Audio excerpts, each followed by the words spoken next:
దోషమును పరిహరించి ఉన్నావు, వారి పాపమంతయు కప్పివేసి ఉన్నావు. నీ ఉగ్రత అంతయు మాన్యవేసి ఉన్నావు, నీ కోపాన్ని చల్లార్చుకొని ఉన్నావు.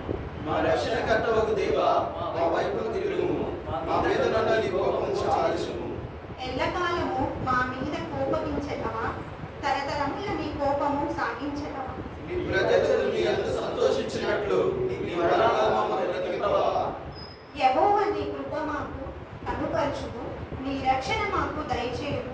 దేవుడైన యెహోవా సెలవిచ్చిన మాటను నీకు చెవిపెట్టెదను. ఆయన తన ప్రజలతోనూ తన భక్తులతోనూ శుభవచనము సెలవిచ్చును. వారు మరలా బుద్ధిహీనులు కాకుందురుగాక. మన దేశంలో మహిమ నివసించినట్లు ఆయన రక్షణ ఆయనకు భయపడు వారికి సమీపముగా ఉన్నది.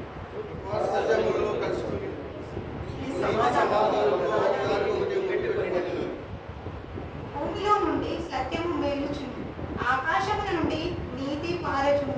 యెహోవా ఉత్తమమైన దానిని రక్షించును, మన భూమి దాని ఫలమిచ్చును.